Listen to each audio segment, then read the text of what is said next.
des choses qu'on retravaille après au sein de l'association, justement, sur nos accompagnements, sur nos parcours d'accompagnement. Comment on valorise ces espaces de témoignage, mais que c'est un peu une première étape. Et c'est quoi les 2, 3, 4, 5 étapes qui suivent avant un départ effectif en mobilité? Oui, c'est vrai que je m'en excuse, mais c'est vrai que je pensais aux partenaires locaux et je n'ai pas forcément pensé à JTM. Par contre, c'est vrai que j'aimerais bien rajouter quelque chose sur l'accompagnement des pairs dans le parcours. C'est vrai là, le réciproque, c'est une action collective, mais c'est vrai qu'on est très attentif à ça au niveau du BIJ aussi, et on essaye de le faire passer aussi sous forme individuelle. Un jeune qui a eu un entretien dans une entreprise, un jeune qui a passé un concours pour un BPGEPS par exemple. Si on a une demande de jeunes qui souhaiteraient avoir des informations, on sollicite le jeune qui a de l'expérience pour qu'ils aient un échange entre les deux pour effectivement avoir de l'information pratique. Et ça marche très très bien. Une autre question, un témoignage. C'est que j'ai été claire alors. Et je vous invite, parce que j'ai fait une fiche projet avec les visuels aussi de chaque réciproque que j'ai laissé au centre ressources au premier étage. Donc si vous êtes intéressé, vous pouvez toujours aller chercher la documentation. Merci beaucoup Véronique, et on va enchaîner avec une intervention. Et bravo.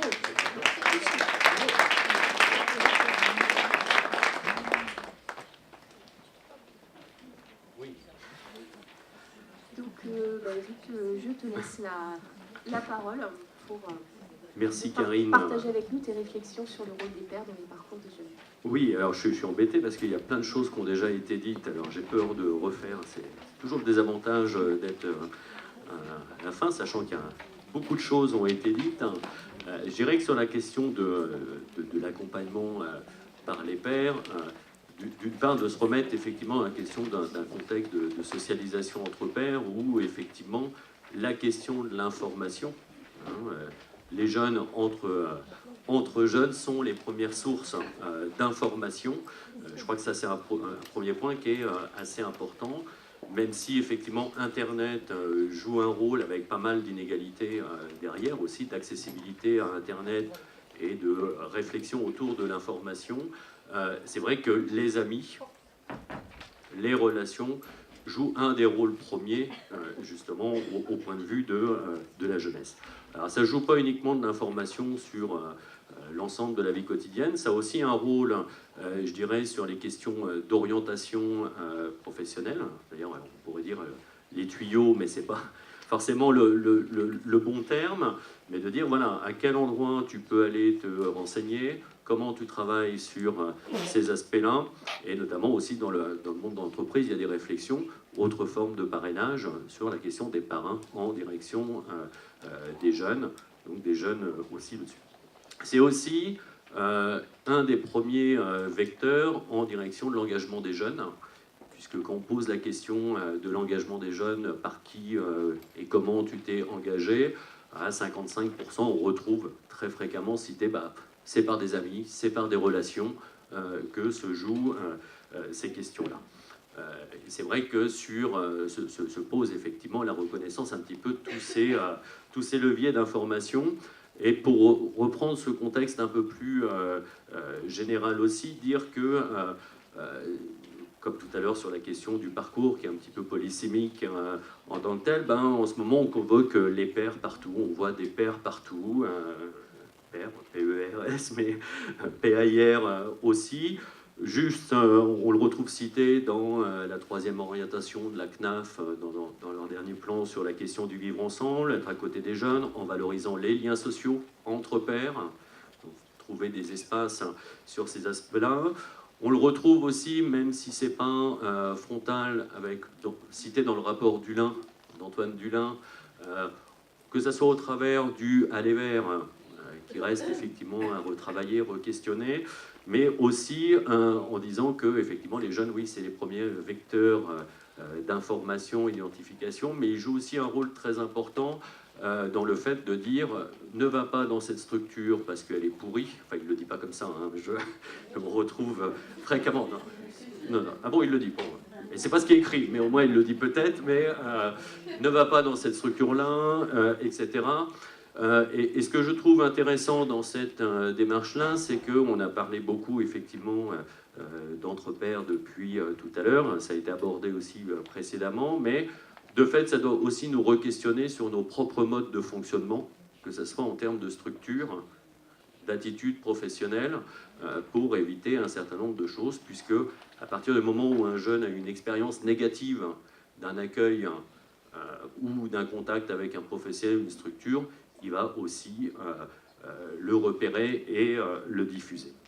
Donc je crois que ça, c'est des éléments qui sont aussi importants à prendre en compte, soit c'est des vecteurs d'information, de mobilisation, mais en même temps, ça doit aussi nous questionner sur nos propres pratiques.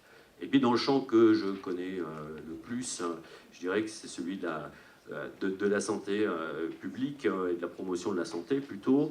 Là aussi, l'éducation par les pairs est fréquemment convoquée, invoquée, disséquée d'ailleurs aussi, avec, là aussi, je pense que c'est un point à prendre avec précaution, avec deux tendances, je dirais.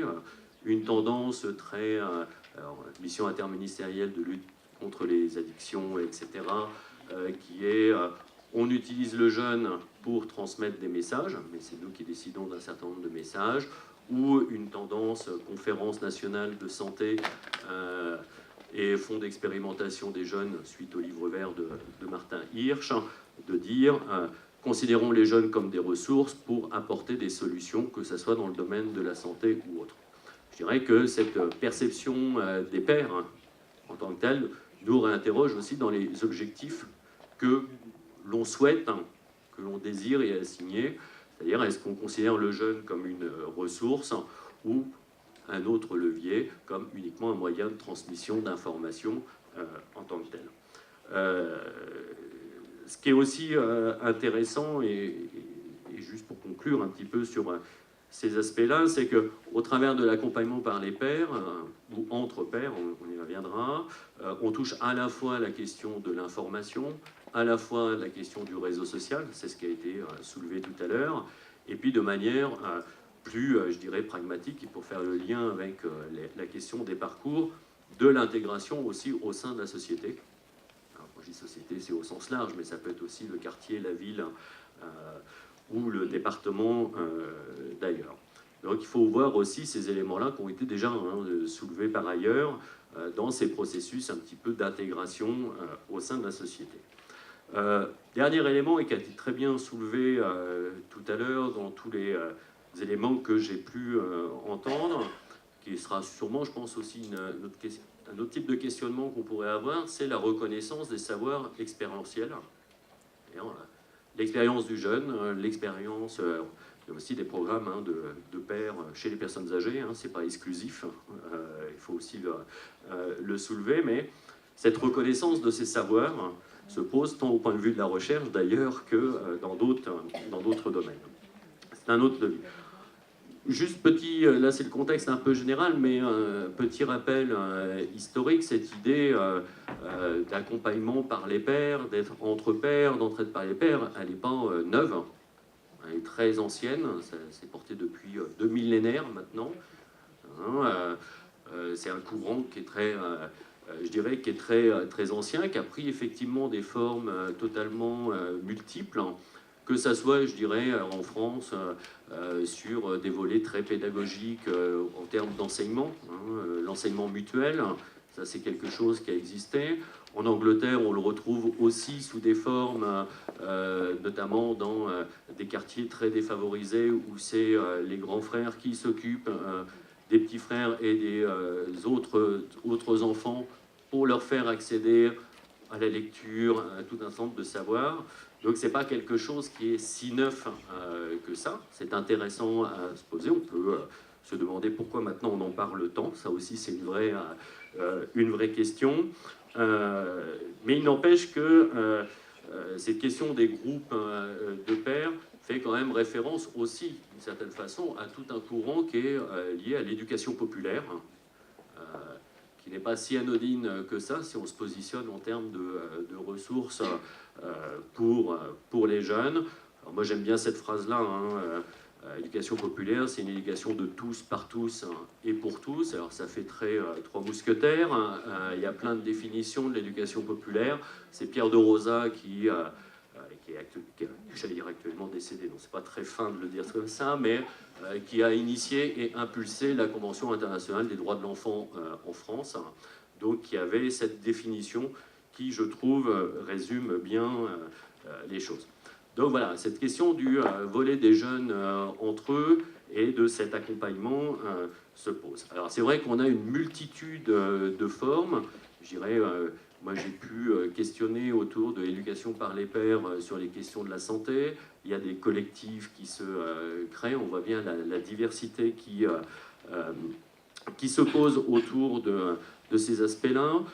Moi, j'avais pu mener un certain nombre d'études. Alors, tout à l'heure, je voyais le diaporama qui s'appelait Repères, même si on n'a pas vu toutes les photos. Et moi, l'étude que je menais, elle s'appelait Espère. Bon, voilà, on fait comme on peut, évaluation santé par les pairs. Ceci étant, c'est vrai que en croisant maintenant un certain nombre d'informations, que ce soit sur le volet santé ou en entendant ce qui a été dit tout à l'heure, l'accompagnement par les pairs, quels effets on peut voir. Je dirais qu'il y a, étant dans les enquêtes internationales qui portent sur ces questions-là, on voit un certain nombre de points communs. C'est-à-dire que pour les jeunes qui participent ou qui sont porteurs, je dirais, de groupes ou d'actions, qu'est-ce qui ressort? D'une part, effectivement, une meilleure connaissance de soi et une amélioration de la confiance en soi. C'est-à-dire, traditionnellement, on observe ces éléments-là. Un renforcement de l'estime de soi, c'est un élément qui est aussi important. Un sentiment de ne pas être seul. Et puis, tout dépend de la nature des projets, un sentiment d'utilité sociale qui reste assez fort, alors que ça a été soulevé tout à l'heure, chacun peut avoir des degrés différents, mais surtout de rendre du sens. Je crois que cette idée-là est assez forte, avec en filigrane un volet un peu de reconnaissance sociale. Je dirais que c'est quand même des éléments qui sont assez fondateurs et qui ont des effets forcément sur les parcours. D'ailleurs que l'on sait par d'autres travaux que des personnes, des jeunes qui ont une faible estime d'eux, auront moins de capacité à se projeter et de se mettre, alors j'aime pas forcément ce terme-là, mais en action et d'agir sur leur environnement et sur leur propre parcours. Donc c'est quand même des éléments qui sont assez centraux dans les dynamiques d'accessibilité au parcours, à des parcours qui peuvent être très diverses.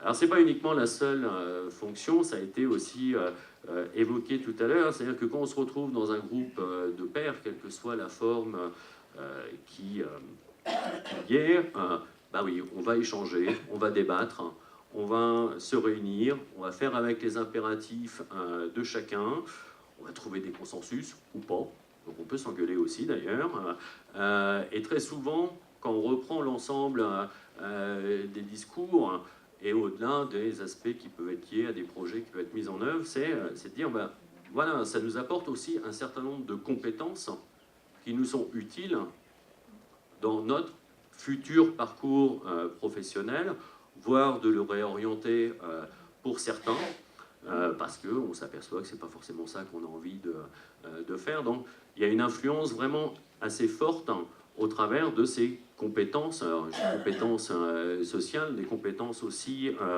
de vie, qui permettent effectivement une acquisition de savoir